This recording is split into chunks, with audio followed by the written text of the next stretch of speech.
a ellos personalmente, muchas gracias por venir. No sé cómo podría decir, puedo decir salam aleikum, puedo decir sada akior, puedo decir bonjour, o good morning, pero bueno, buenos días a todos. Muchas gracias. Bueno, yo voy a hablar muy poco porque una de las intenciones que hemos tenido al montar esto es como presentar a una nueva generación de gente, una tercera o cuarta generación, desde aquellos hechos que pasaron, que digamos que ellos serán los que tengan que tomar un poco el testigo de la herencia de todo esto. Y una de ellas, pues mi hija, que en este caso ocurre que es bisnieta de don Blas Infante y Pérez de Vargas, y yo pues voy a decir muy poco en relación a todo esto. Yo solo puedo decir que se han cumplido hace muy poco un centenar de años de la visita que no ha sido suficientemente reconocida, en mi opinión, de Blas Infante al Reino de Marruecos, que era yo creo que todos entendemos que formaba tanto parte, o forma tanto parte de Al-Ándalus como fue Andalucía. Blas Infante acudió a Marruecos en un momento en que había guerra en Marruecos entre España y el Rif o ciertas demarcaciones de Marruecos, con lo cual había un reino, no sé, como un interreino, por decirlo de otra manera. Esto no se ha entendido bien. Mi abuelo no fue específicamente a una, no sé, esto porque todo el mundo lo venden como lo quieren vender, a una conversión islámica, que la hubo, que no la hubo, en fin, esto es otra historia. Y entiendo yo, mi opinión, yo no soy Blas Infante, por lo que yo he podido recoger, que Blas Infante lo que intentaba era saber si el Islam como tal podía coordinar políticamente lo que fue el califato omeya. Y cuando alguien hable de Blas Infante, los omeyas, el califato Blas Infante lo que quería era que Andalucía volviera a ser el poder más grande de la Europa que fue.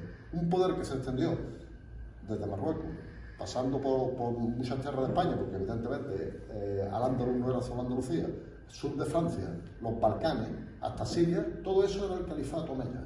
Y era la potencia más grande de aquella Europa, al mismo tiempo, una potencia tolerante. Oye, y si esa potencia estaba vertebrada por el Islam, sensacional. Pudo estar vertebrada por los evangelios, pero en aquel caso estuvo vertebrada por el Islam. Yo entiendo que mi abuelo lo que buscaba era las claves de esa vertebración que en aquel momento ocurrió, vertebración, de la cual nacieron unos monumentos. Bueno, nadie duda de que, entre otras cosas, los arquitectos fueron los mismos, de que la Cutubía de Marrakech y la Giralda de Sevilla son torres absolutamente hermanas, el que diga lo contrario directamente. Y lo más triste de todo esto es que a día de hoy esos monumentos, de los que cuando se dice que en Andalucía no existe la menor huella islámica, resulta que estos monumentos están financiando las necesidades de la Iglesia y del Estado español, hasta un punto de que son los que más dinero generan a la Iglesia y al Estado español. Hay quien dice monumentos musulmanes, por otro lado, los de Sevilla, los de Granada, los de Córdoba, etc. Yo, indiscutiblemente, asevero y confirmo, que no lo puede saber, que son musulmanes, pero por encima de todo son andaluces, Andalucía. Lo decimos nosotros. Entonces, cuando lo decimos nosotros, en Europa imperaban las tinieblas. Una serie de tinieblas que en cierta manera se están transmitiendo hasta hoy.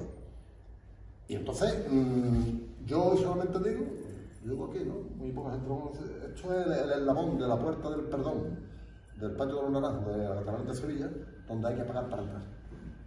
Ese dinero va al Cabildo de la Catedral de Sevilla. El Cabildo de la Catedral de Sevilla cobra por ver el llamador original de la puerta del perdón, que está en el tesoro de la Catedral de Sevilla.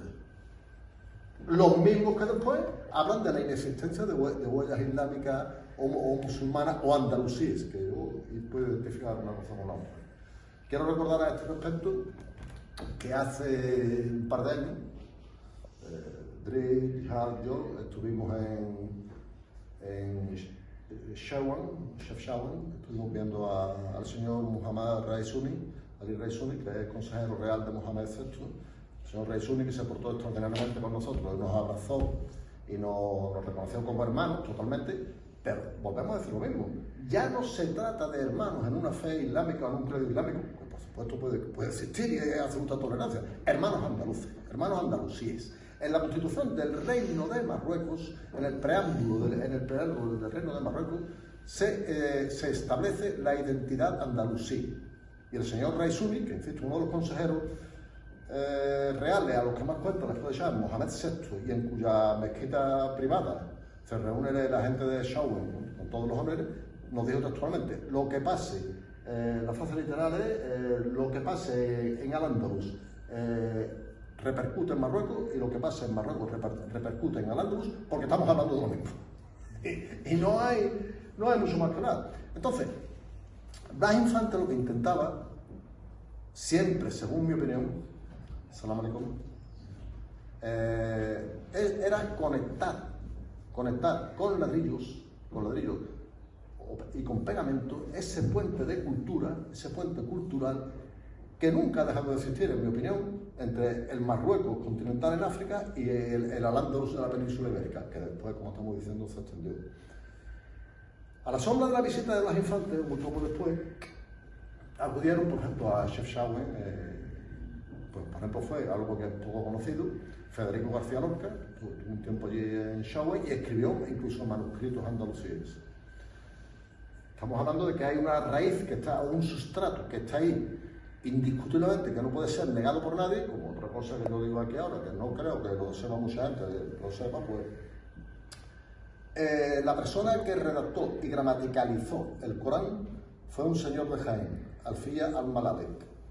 Todavía hoy los periódicos de Marruecos mandan enviados especiales a Jaén y gente que documenta en Jaén en busca de la familia de al-Malalek, porque el Corán, con todo su magisterio, era una serie de fórmulas sintácticas o de fábulas, por llamarlo de alguna manera, no muy bien estructuradas, hasta que un señor de Jaén, precisamente de Jaén, cogió el Corán y dijo: señor, este es el Corán.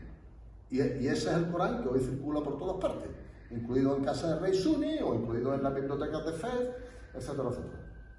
Entonces, eso, infortunadamente, porque hay un poco como de infortunio aquí, que no sé a qué se debe, en su momento tocó que ya no fueron perseguidos o aplastados, en fin, o desbancados los reinos musulmanes de la península.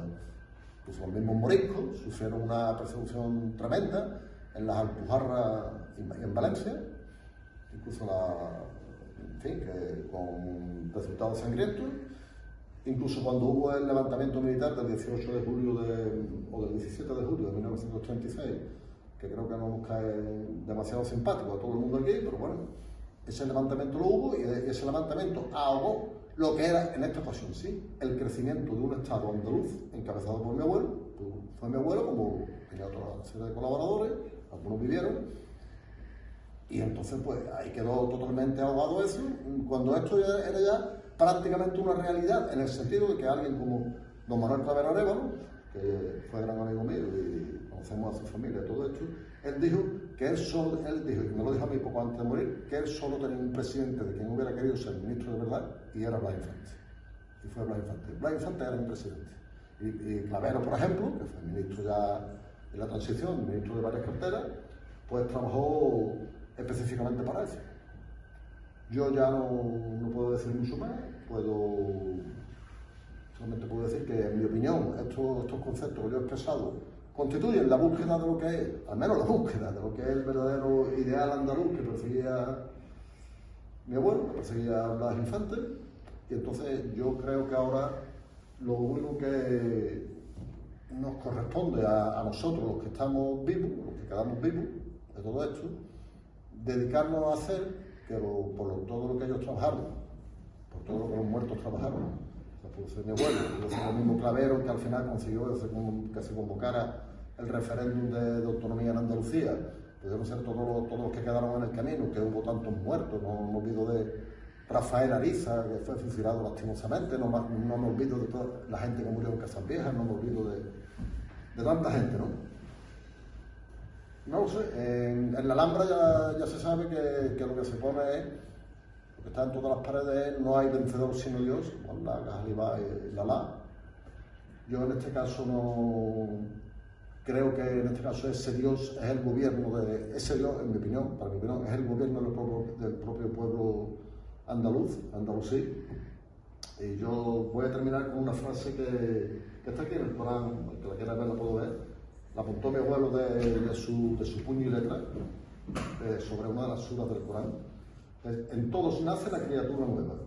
Aquellos en quienes permanece, esos son los elegidos. Esto lo escribió de su puño y letra en el Corán al-Karim, que este mismo que está aquí. Y solamente terminar que en esencia aquí no hemos hablado exactamente de política, sino de la cultura, el renacimiento y la vertebración de una gran nación que fue Al-Ándalus, que creo que es el sueño de la infancia. Muchas gracias.